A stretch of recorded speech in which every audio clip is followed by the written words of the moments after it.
Hi everyone, this is Drew. I wanted to take a moment to thank everyone who listened to the first season of Gjesing. We've had an incredible response to these conversations, and it's truly a privilege for me to share these stories and lessons from others who are in the arts and creative industries. So thank you from the bottom of my heart for being a part of Gjesing. Martin Gjesing of Moon, who was a part of the first season of Gjesing, invited me to record a conversation in Paris with some incredible designers who were a part of a week-long event space and showroom gallery where Martin launched his new edition of Space magazine, and each designer brought their newest collections to show press and buyers. I was able to sit down with Esther and her husband Balthazar of Ester Manas, Paolina and her friend Lucille, who run the brand Paolina Russo, Yolanda Zobel, and Johanna Parv. We recorded this conversation in their gallery space during Paris Fashion Week, so you may hear some of the bustling of the staff or maybe a bit of street noise, but I promise you that this conversation is worth listening to. I want to thank Martin for having me be a part of this, and thank you again for being a part of Gjesing. Please enjoy this roundtable conversation with these incredible designers.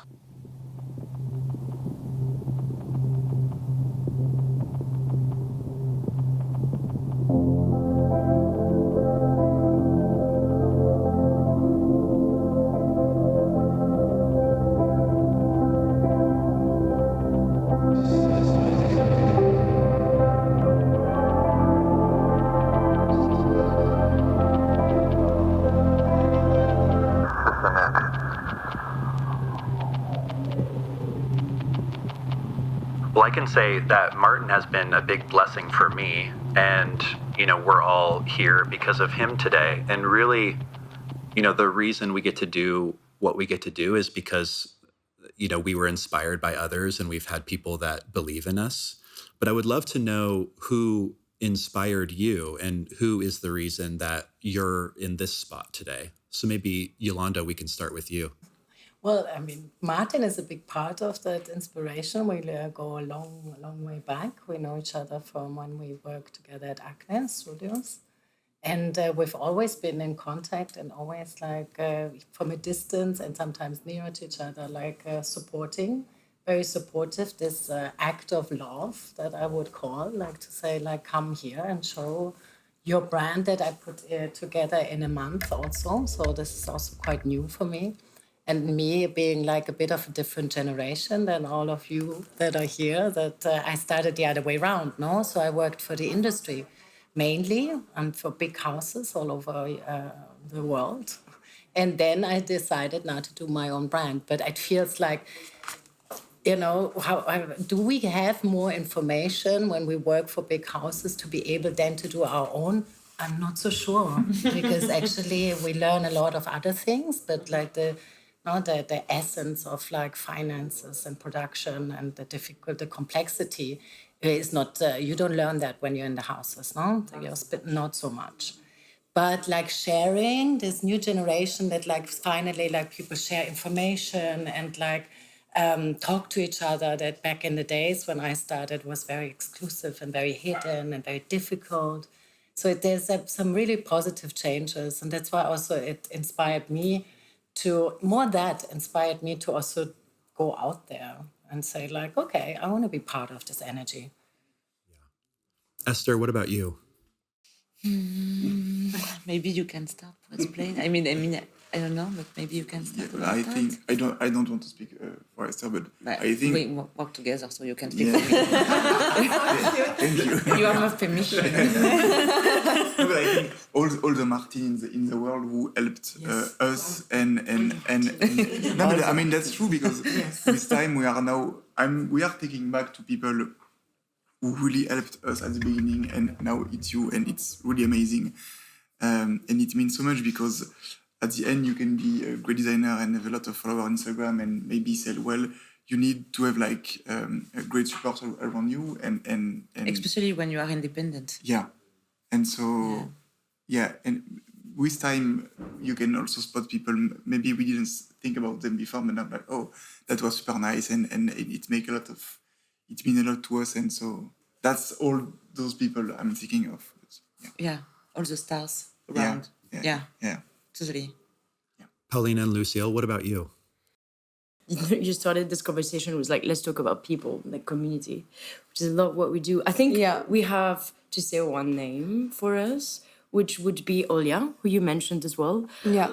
Olia, I met her. She was my tutor at school. So Olia, just to give a bit of context, her name is Olia Kurishuk, and she is the founder, editor-in-chief of One Granary, which is a magazine that bridges students with the industry. And today she worked with Martin on putting this together. Yeah. So met Olia, she was my tutor, and then she was extremely brutal and honest, which I loved. So like she kept on becoming my mentor throughout the year. And then this is also how I met Paolina. Yeah, so when I was starting off, I was on my own and in a studio by myself, really not knowing how anything works. And Olia offered a hand and her expertise in order to teach me about what she knew. And we learned together about how to build a brand, how showrooms work, how to do production. And she had Lucille working with her. Lucille was working at One Granary at the time, so I always saw her around.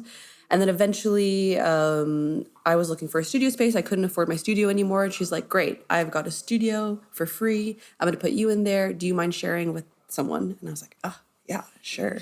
I don't mind. It's free. So lo and behold, Lucille enters the studio. We are working on our own stuff separately. And as time goes on, we're kind of looking at each other like, I kind of like what she's doing over there. This is very interesting. I don't do stuff like that, but I need stuff like that.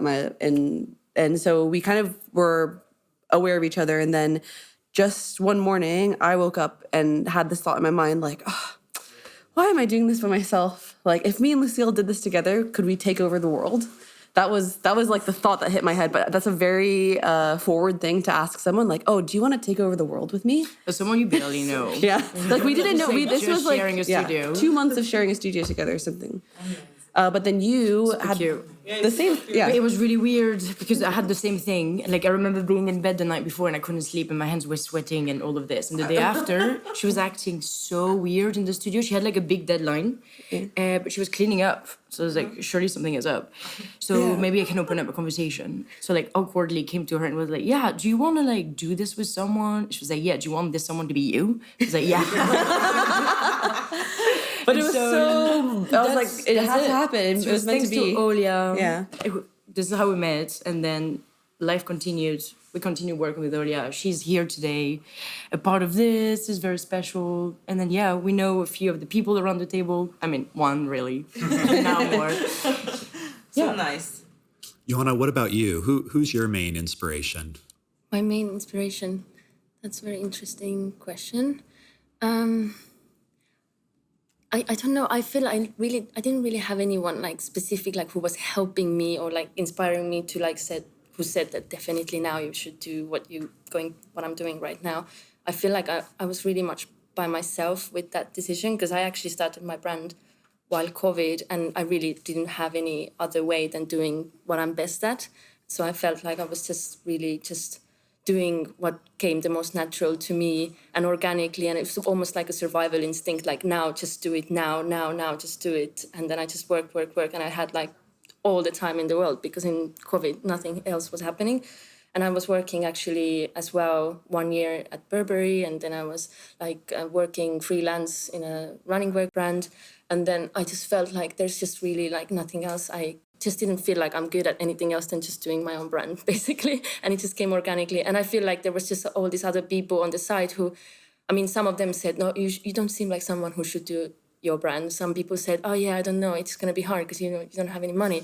And then a lot of people actually, no one really said, just you should do it. No one actually said that to me. So I just was like, I really want to do it. So I think I was inspiring myself, I guess. That's so narcissistic. Do you guys remember that first moment that you decided you wanted to be a designer? A designer, no, but to launch a brand, yes, maybe. But you mean like a fashion designer, or yeah? Is there a moment that sticks out that it could also be about starting your brand? Yeah, me it was. I at the beginning I studied graphic design at La Cambre, my school in Belgium. But I was invited to the fashion show, from the school, from the end of the year. And I didn't know Balthazar at this time, but he was a model. Yeah. Yeah. Not anymore, but before, yeah. And it was like, yeah, it was like 12 years ago, and I saw him on the runway, and I saw also the runway, and I was like, okay, maybe it's a good option because it's like he's combined a lot of, I mean, how do you say? Skills and discipline. Skills and discipline. I mean, you can do picture, you can do something with your hand, you can do, I mean, it's like sculpture, but in another way. So maybe it with something really interesting in. And I mean, I discovered at the same time Balthazar, so it was like I was falling in love in two things in the same time, I think so. So, I mean, it's that was this time. Yeah. For you, I don't know. Also, I think, I don't know for you guys, but fashion is also a trick to, as you said, use a lot of skills. You can do photography and graphic design and sound. And also, which is really, really interesting when you are a student, it's kind of the only discipline where at the end you do a show, like a kind of in a festive way, which is really, because I was just studying type design, and you don't do you do book. You don't do a show at the end of the year. Type. So that's also an excuse to finally merge with all the other designer, and it was also a nice end to a project. So for me, it was also a nice goal. In France, we said an apotheose, but I don't know in English. Whoa. It's like fireworks. Yeah. Something. Ta-da! Yeah, kind of. Yolanda, do you remember that moment for you? Well, my story is really like since a child. So that was no other way. And I've started because I remember also my friends at school, they remember me drawing. And so our, like when I started doing fashion, it was all about drawing and illustrations. This was how like you were doing, your work. So I was like, I love to draw, and that this is very artistic. Like I had a good hand, and I loved drawing women, and from there I said I want to do fashion, and I stopped school before finishing. I convinced my dad like I'm gonna go to Berlin, which was like super like not a very fashion town at that time because it's quite a while ago. But this is what I choose, and from there I went to Italy and did my whole run. But like fashion was always, there was no other option. So your dad supported you. He was like, yes, okay, fine. Because he's also an artist. So my mom was like, well, you have to do like your studies. And I'm like, no, I'm not an academic. I need to do stuff. That's so cool. And he was so cool. cool. A fantastic jewelry designer. Yeah. So cool. Do you work together? We work together, but not as much as I wish. Maybe we would. We tried for the Space magazine, but UPS fucked it up. Yeah, we wanted at least like They always UPS is always fucking things up. always poor babies. But in that case, it was very sad because it would have been like a really nice moment to initiate again, because he's very passionate and he always texts like what's going on and how is it. Like we're very connected, so very lucky in that sense. Very lucky. It's so nice when you have family that's in the arts, because I think otherwise it can feel like a field that you can't really get into, right? I mean, I relate to that a bit because my dad is creative in a certain way, and I have family that makes things. My grandpa had his own woodworking shop, but to me, fashion just, it was like, I didn't even know what Paris Fashion Week was until I was like 20 years old, because I always was expressing myself through what I was wearing, and my school uniform, I was always trying to find a way to break the rules, so in my own way I exactly, I kind of like fell into it. But Johanna, do you have family that's in the arts, or do you remember that moment? So I was actually thinking I'm gonna go back to the family, but actually I feel like social media must be like such a big influence for like young people right now. But when we grew up, actually, there was no social media. I really didn't have. So it was just like literally like fashion history books and I was like literally like just going through them again and again and again. And I think like, for instance, also like only like a drawing book where you fill in like or you just color books. And it was this like Renaissance dresses, and I was so obsessed with that, and I just bought them. I was like, this is amazing. And all this kind of stuff, and then you realize like, I really just love like putting things around women's bodies and all this. But then at the same time, my mom is also a jewelry designer from like professionally, and And then my dad is an engineer, so I did feel like it was. And my grandmother is a handcraft teacher, so it was. I was 6 years old when I already was like making things, because you just copy what's around you. Like I was making knitting, sewing, making bags, and then it was just like you have the skills, and then you also have the kind of like, inspiration. Like you just kind of just start doing it.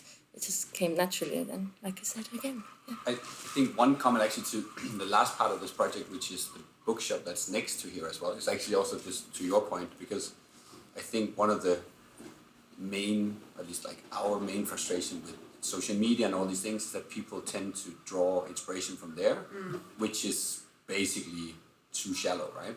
So what I actually have here, because this is 30 years of archive from Andreas Mercurius in Berlin, where everything he's been doing for the last 30 years is collecting. So you would have a Helmut Lang invitation in the envelope up there from 1990, for example. You would have lookbooks from Yoshi Yamamoto shot in the 80s, so like when artists were shooting, like all these things which people in fashion that are new in fashion actually don't experience. So I think it's also part of what we want to do even with Andreas going forward is to get this out so people don't think it started on social media or it started with something from 2 years ago, right?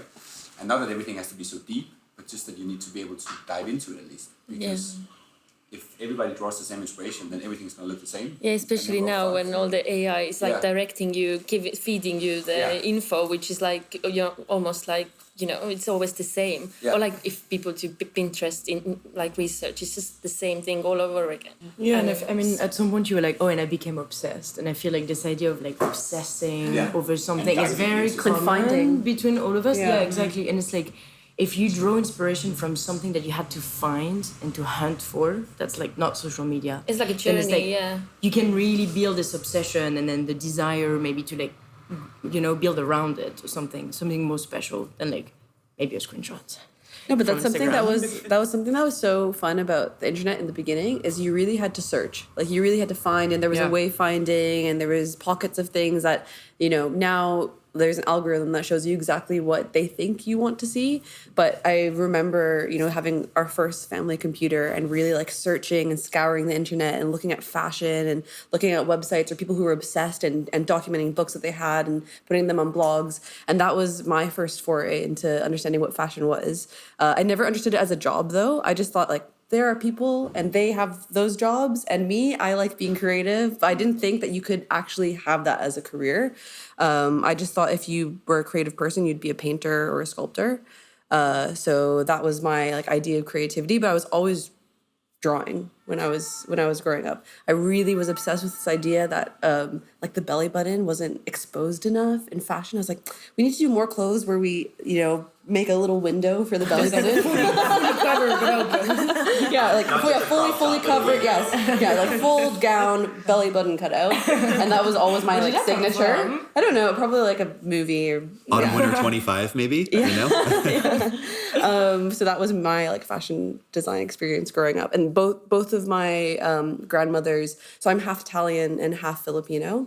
I'm first generation Canadian. And so my grandmothers immigrated from the Philippines and Italy to Canada. And they first worked as tailors and garment factories. And they didn't speak any English. So that was the only way they were able to communicate is making. That's a very common language. So I learned a lot from them. And I think that has a huge influence on the way that we run our practice. It's so much about communicating through making and how making actually fosters community and and how those things need to be passed down further. Generation to generation. Exactly. And like the reason why we know how to do it today is because someone told us before. Exactly. For sure. Yeah, but I also always enjoyed so much when I worked in Italy, like being next to the factories, like working with the fabric mills or the manufacturers is one of the most exciting things. It's very underrated. Yeah. Like people have one of really the like most- this devil idea of it, but that's what we do, as you were saying. Like a lot of our practice is to go there and treat manufacturing as a craft. Beautiful people that put all their love in there So and much. they support you also. So It's reality, because then at 6 p.m. they're like, no, but I need to go and like get my kids from school, Yeah. and you're there, no, we're going to do this until 2 a.m. they put you back into place, It's like, no, and those pieces are going to happen thanks to them, So you're kind of there respecting their craft, the way they know how to do things. And the way that they the conversation live. is amazing. Yeah, we learned so much. Yeah.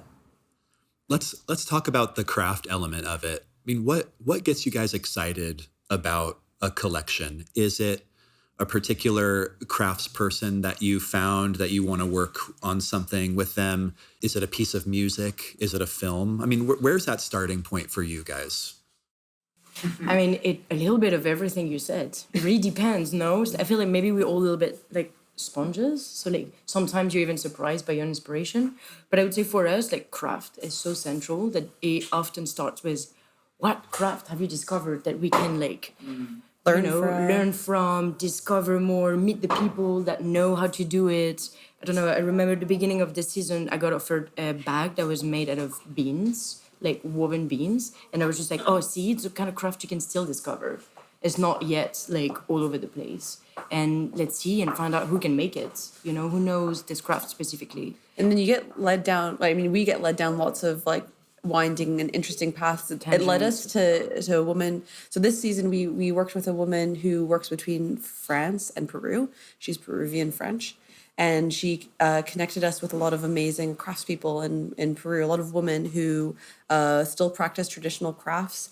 And she's found a way to like connect designers with them in order to nurture their business Practice. and their practice. Yeah. It's really amazing because those women can work from home and therefore like raise their kids, you know, and like have their family at the same time as Making a living. Yeah. So it's really amazing for us to be able to kind of like be a part of this.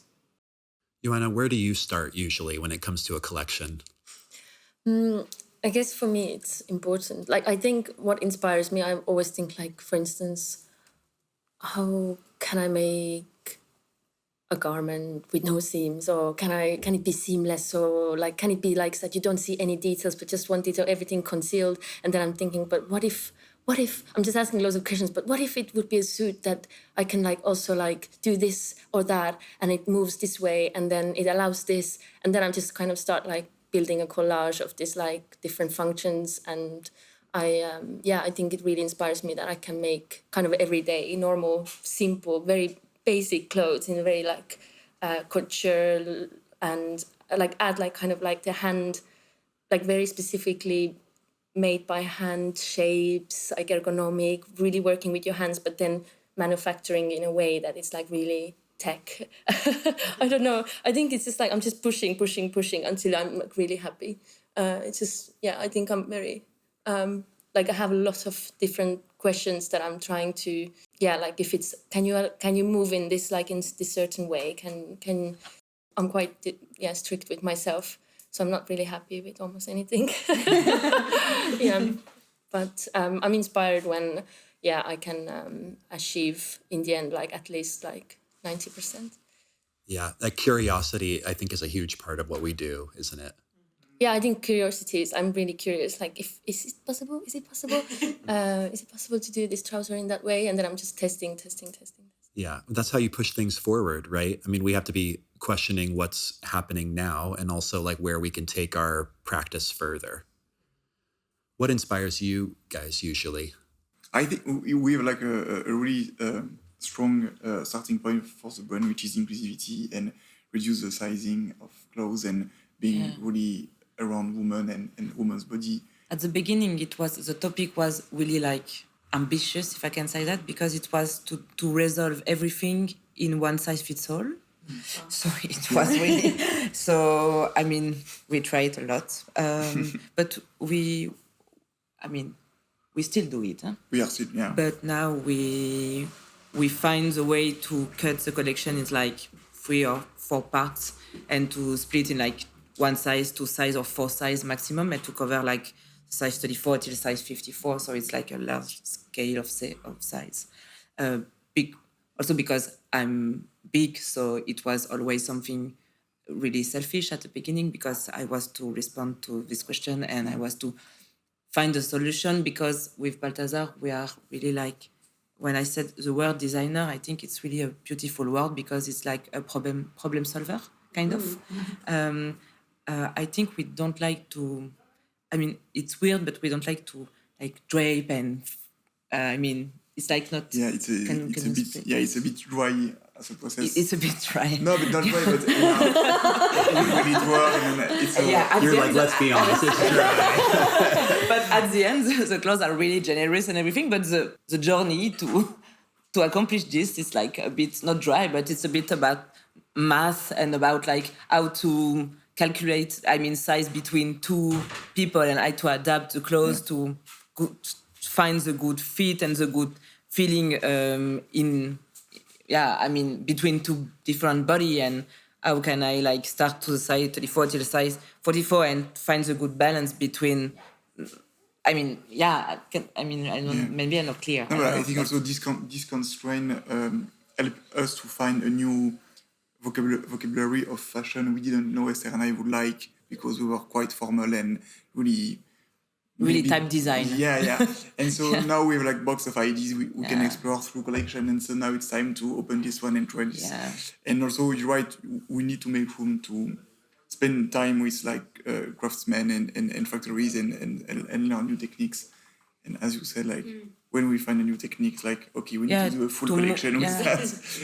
To move forward with, how to help us to expand the idea of inclusivity in new technique, new ways. So we need really factory and craftsmanship to help us to just not to smoke forever and to rush forever, maybe. So it's really, we need some help to do that, I think so. And also we are really inspired. It's a bit boring, but by the fabric, because we bought before the fabric.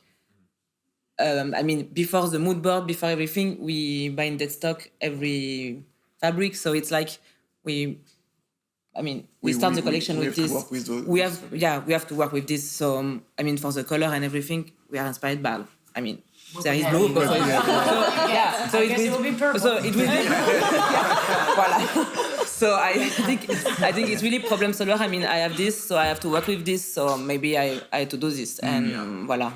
It reminds me a lot of, I'm not sure if you guys are familiar with a business writer and an entrepreneur writer. His name is Seth Godin, but he has this beautiful thing he says where he says that our job isn't to think outside the box, but it's actually to think along the edges of the box. Yeah. And that's what I was thinking of when you were speaking, which is like we have restraints, whether it's our own rules, that we give ourselves, or it's just the rules within our industry. And our job is to push those things to the max. So for you, it's like size inclusivity or dead stock fabric. Well, that kind of creates in and of itself its own box that you have to. Yeah, but also, of course, because we are, to be frank, we are not a big company. We are not like LVMH or something. So we have not all the possibility we can, imagine. But at the beginning, it could be a bit frustrating in a way. Even before we work in some big house like Balenciaga or something, it was like, okay, we can do everything we want. So now it can be a bit frustrating, but in a way, it's also something really inspiring. I think so. I try to think so. The limits give you a bit of a frame. That's a box. It's helping a way. Yeah, it's helping a way, I think so. But I also work with not everything, but with dead stock, and it's also that thing. Yeah, the color is a bit like you get what you get. Yeah, I love to work. But it's also really inspiring, I think so. Because in the houses that I worked for before, obviously you don't work with dead stock material. No. But we work with their dead stock. We work with their dead stock. We work with their. It's also fun to try to understand why they didn't like the fabric at the first place. Like why we end up with this fabric being trash, which is totally nuts. And that's also something really fun just for us to really think, okay. Nice. Yeah. But even in dead stock, you can still choose. Sometimes when you still go in warehouses and stuff, you're like, whoa, someone has invented this and I get to work with it. Yeah. I don't need to do all the work. Great. It's very satisfying also to buy that material. No? And it makes you feel like, okay.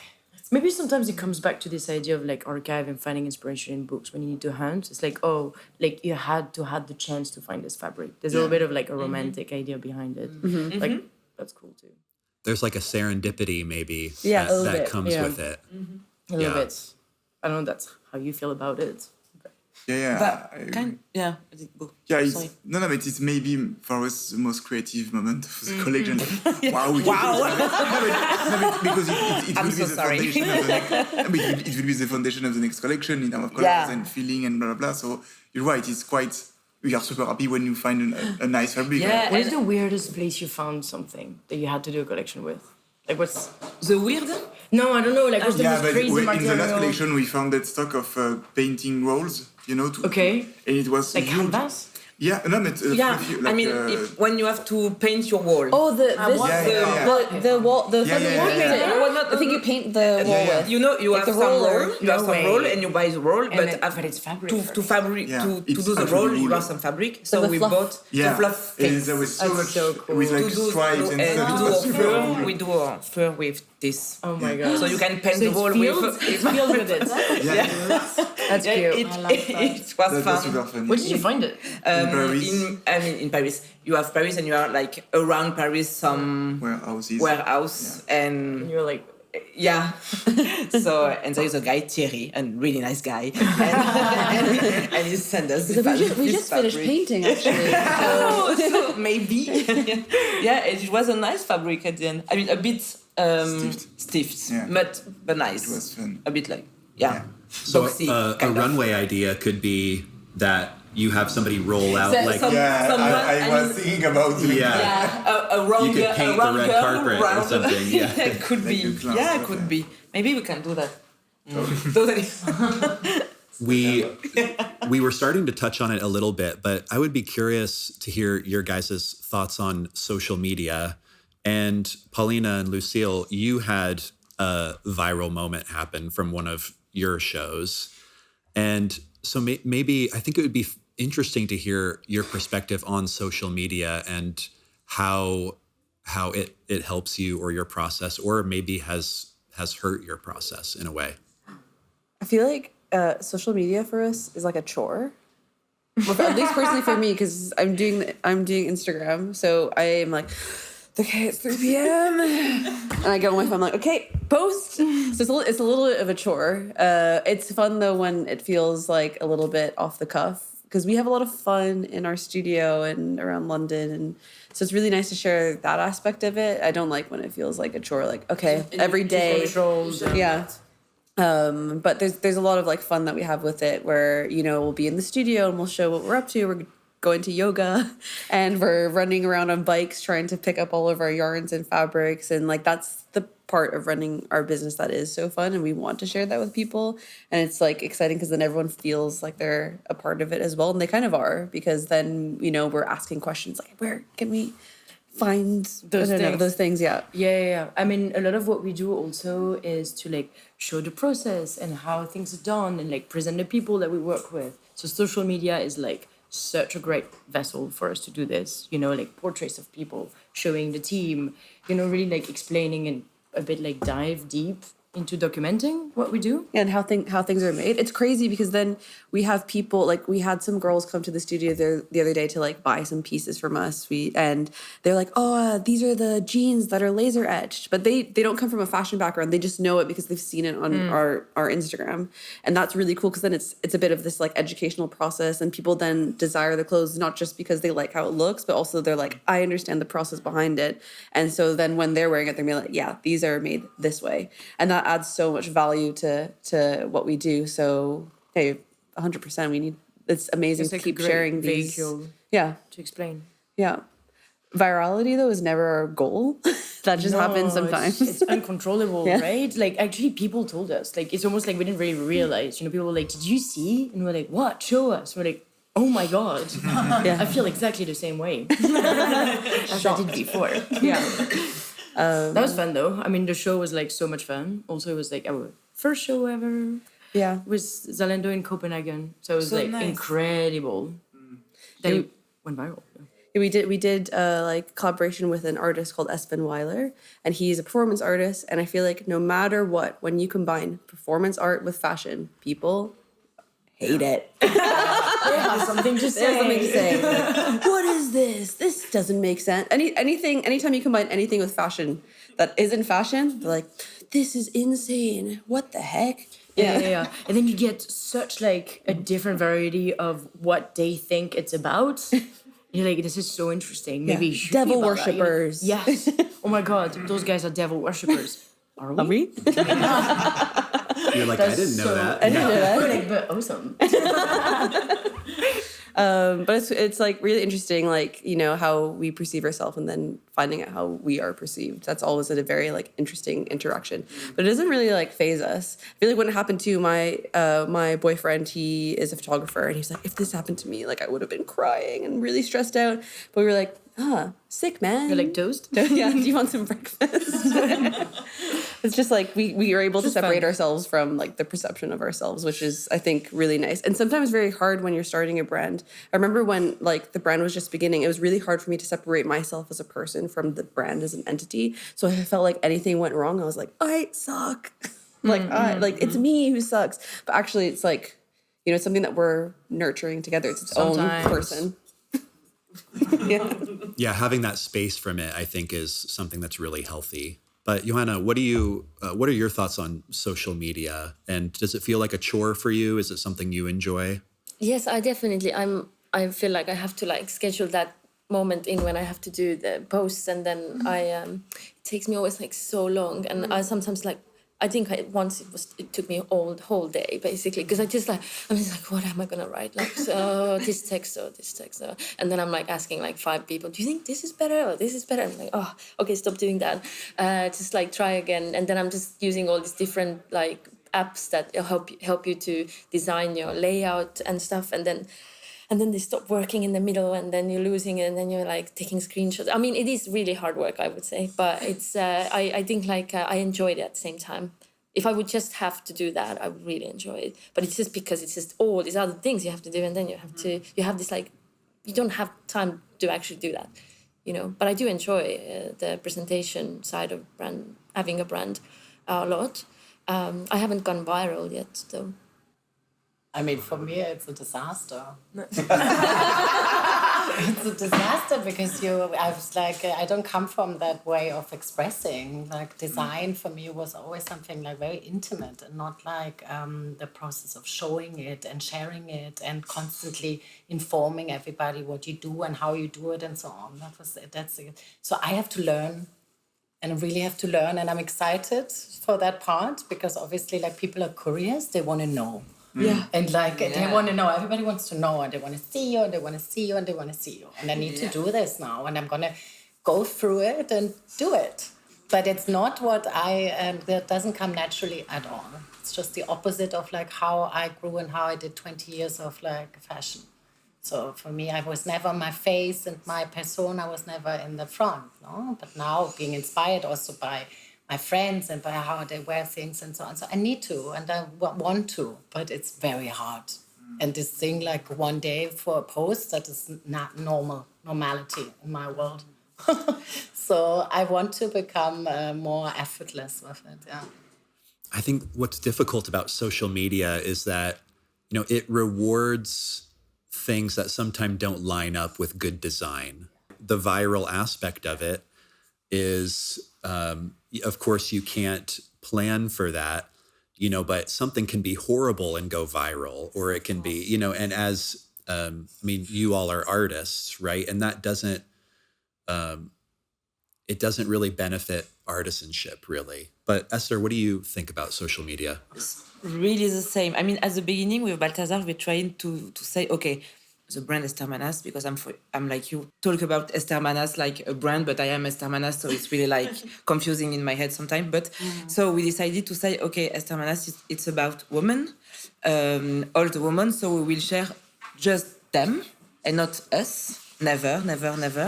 But this last summer we get married, and Vogue was in the wedding and took a lot of pictures, so we post about this.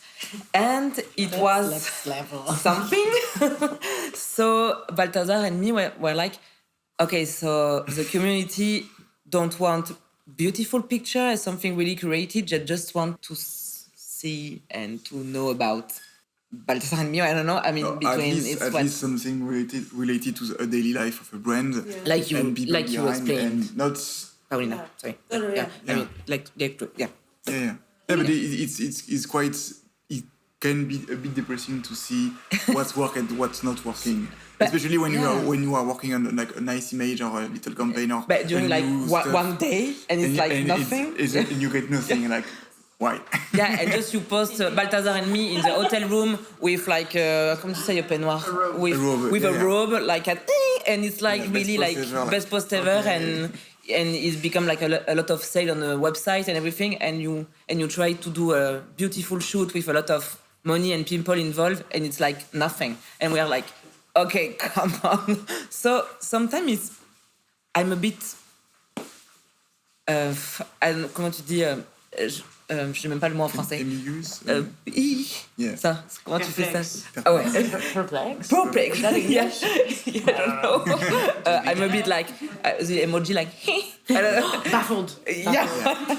I'm a bit baffled. I think there's something to say on that, because I think what people crave so much right now is authenticity, and it's something that we don't always get to see, especially when you see brands or when you see these bigger brands. Like, everything is so extremely curated and expensive, and actually what people want to see is a little bit of a slice of life and reality. So there is like, that's how I understand a little bit of why some of those things do better, like some of those posts do better. It's just people are craving a little bit something more real, a little bit something less like more human, more unique also, because like at the end of the day we're all people, we're not like curated machines. Exactly. Absolutely. So maybe it's just like a different place for different things. It's like, oh, in real life, when you meet the person, you actually look at the work and you listen to the work. But then when you like want to research into them, maybe then you look into Instagram, and that's why you want like the bio. Or something. Yeah. I don't know. I'm not saying that's the answer. I'm just thinking as you're speaking. Totally maybe agree. Just different spaces for different things. Yeah, and the community, I mean, is really curious, because I mean, as me, I am a community of, I mean, I don't know what kind of girl, I don't know, but I'm always looking about them life or them. I am the same, so I can really understand them. But exactly. It's really difficult to be that person. Yeah, to be that person. I mean, but I mean, it was difficult. Now we are learning and trying to do. It's like play theater or something like that. I mean, not theater, but to be more confident to do that. Chill and confident. Yeah, to do that. It's. Yeah. Yeah, because at the end, we don't really know how it's going to be perceived by someone else.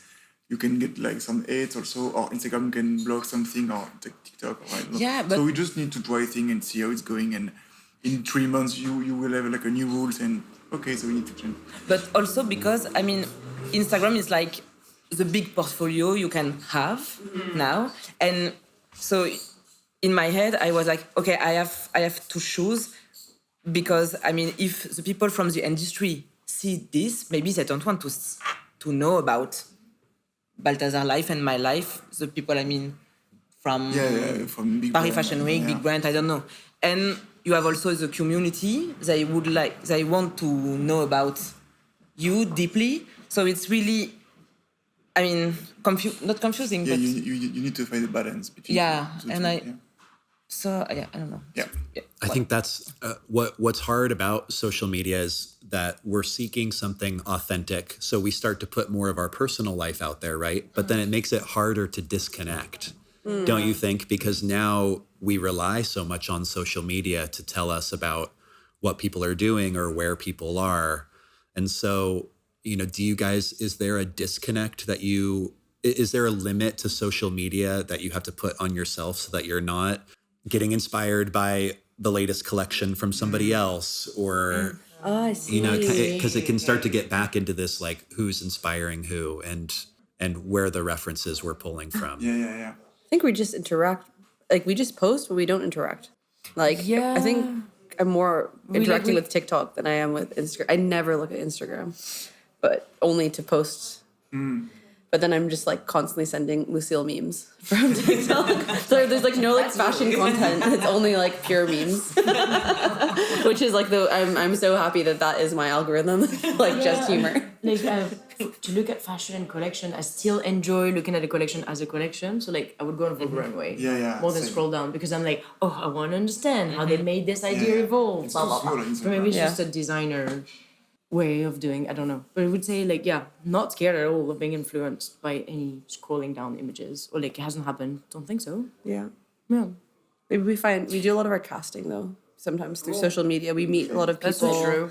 And through TikTok, actually, like I'll just like find someone and be like, oh, this is the coolest girl I've ever seen. Let's message her. Let's not be creepy. Hey, how are you? I think it is never creepy, no? No, It is? It's a big maybe it's a compliment. I don't know. We met one of our models, Georgia Stannard, who has walked in our past 2 shows, and she was just on TikTok, and she has amazing style, like personal style. So we just fell in love with her, and we sent her a text or a message. She never replied to us for months. And then one day she was like, "Hello." She showed up. And now she's our friend. She's so cool. Yeah. But, so I like how some communities can build like that, this like offline, online sort of interaction with social media. I find that beneficial.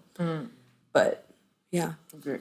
Piggybacking off of that, I sometimes think about this idea of being creative versus competitive, and I think I'm speaking for you guys here. I'm making an assumption, but we get into something because we want to be creative, but naturally there is a competitiveness that sometimes we can feel because we're in such a competitive marketplace and competitive field, where people are vying for, the 5 top jobs, or we're vying for, shelf space at this like really small, cool boutique that we want to be at, So how do you guys deal with that competitiveness? I was thinking competitiveness, maybe to mood. So like if you set the mood straight up that that's not your vibe, it just won't happen. When you meet someone and you're like, oh my God, I love what you do, and you mean it, that competition is like off the board a little bit. Like, I don't know. Yeah, I feel like competition is a mood, and if you're like, no, I'm going to be in a good mood, then it just doesn't happen. Well, and it used to be a really bad mood. Yeah, it exactly. was always a really bad mood because everybody was very secretive about everything. Nobody was talking to nothing, and everybody was like hiding with their collections. Like, and it was like a given. and like, it you was would not a good vibe. Yeah. And that's what I meant. Like now it feels like with you guys, with your generation, everything feels a bit more like serene and happy. And that is really good because like this, competition, as my father always said, like that makes you go also. So like I take it more like as a positive thing. You can be competitive with yourself. Yeah. That's something different. You're like, listen, I'm not happy with what I've produced. I will do better, and I will seek out for like advices for people who know better and teach me. But like just like straight up competition of like we do the same thing, therefore you are my enemy.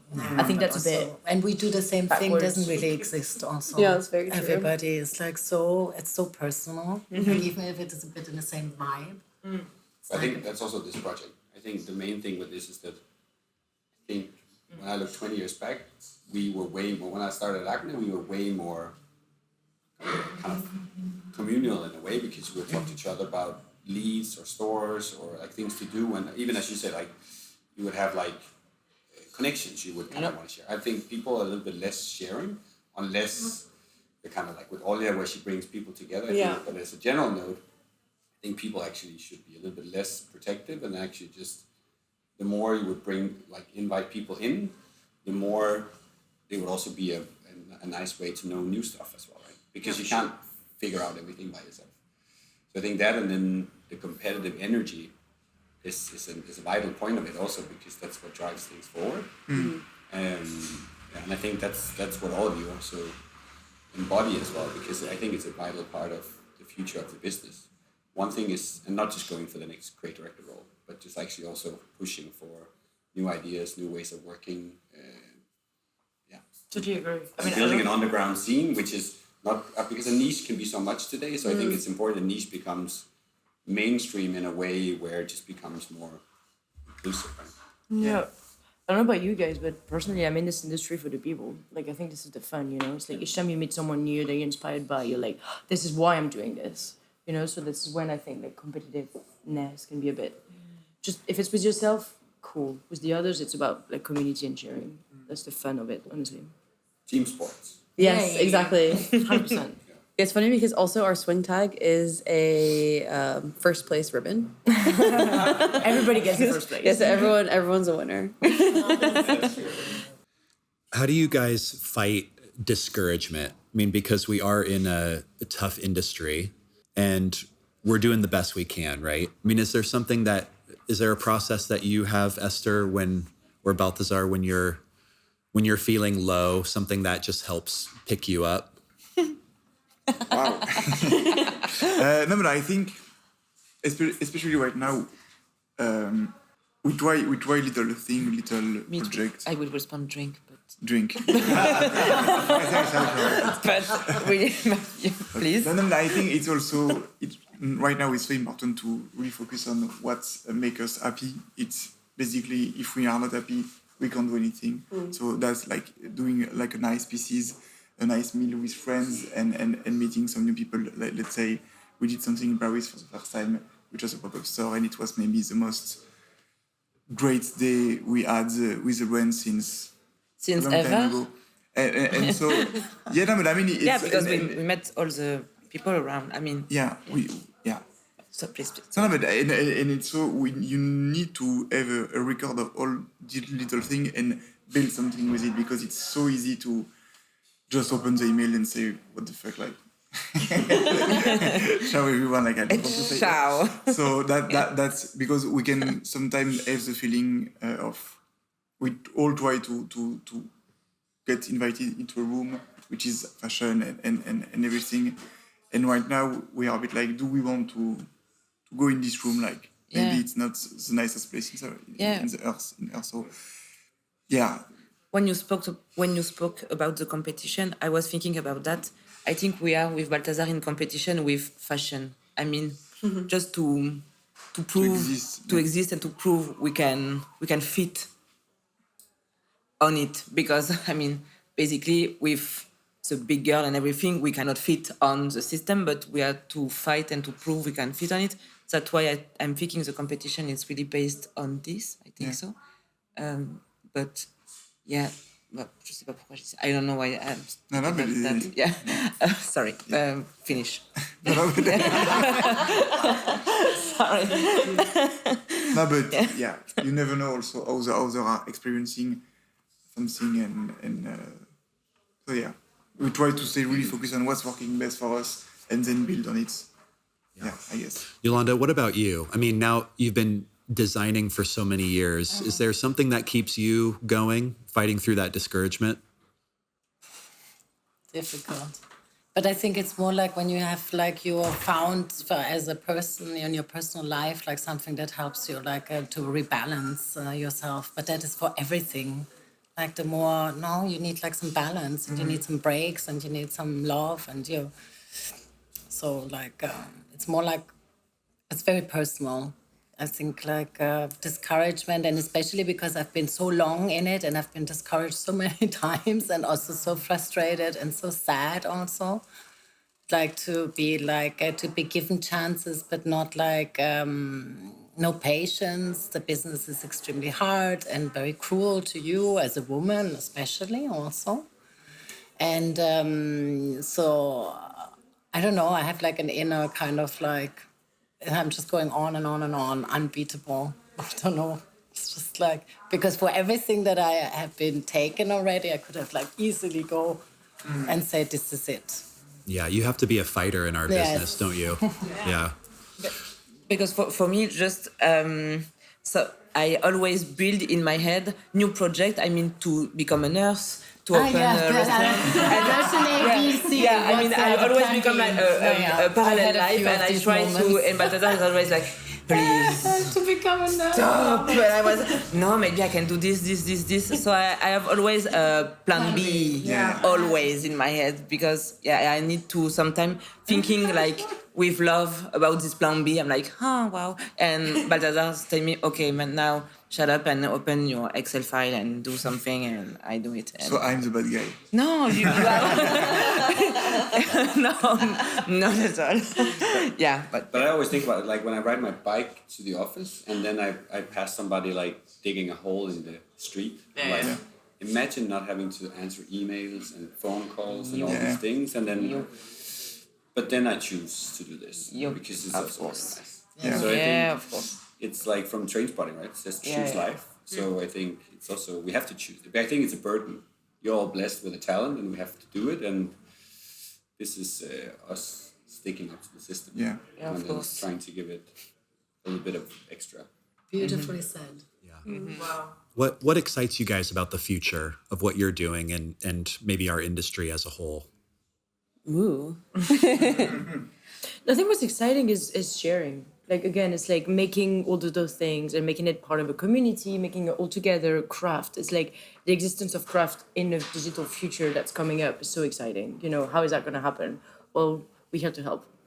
I think we're excited about what sort of opportunities will align with what we're doing. We see so many things that we want to do, and we have a lot of ambitions, and it's amazing to like watch it grow. And, you know, we were talking about it the other day because we've just caught up to this June schedule. We used to sell like in the women's wear schedule, and now we're selling in men's. And so we were thinking, we're like, it's been 1 year. We've done 3 collections. Oh my God. Like a lot has happened, but somehow time feels extremely long. Extended, yeah. I'm quite thankful for that. I really love that this job also allows us to have our time be filled with so many things and so many like opportunities and like being busy. So just excited to do more and meet more people. It makes my life feel longer in an amazing way. Yeah, it goes really fast. It goes really fast. Like what you just said. Also, like it's been like an amazing ride, and I'm like trying to live in the now more than like thinking too much about the future. And in our industry, it is like that. No, we're constantly busy with doing stuff and sourcing stuff and presenting and doing and it goes again and again and again. So it's a beautiful ride. Yeah. Esther and Balthazar, what do you think? You, please. But I think it's really an interesting moment because I think maybe it's a bit violent for some people, but a lot of things are being clarified about what fashion should be right now, and I mean you have the dream part of it, which is super nice, and maybe helping brands to sell stuff. But at the end, as you said, it's only about sharing, meeting people, also making women happy because they like what we design, and so all those things maybe are not on the top agenda of other big players of the industry, and that's fine for them. But for us, we want to be happy, make people happy, and enjoy it. So, yeah, so I'm excited about that. Well, thank you for what you guys are doing, and thank you for your work, and, you know, putting your guys' visions forward. I think it's really inspiring. I'm inspired by you guys, and so this has been amazing to get to know you.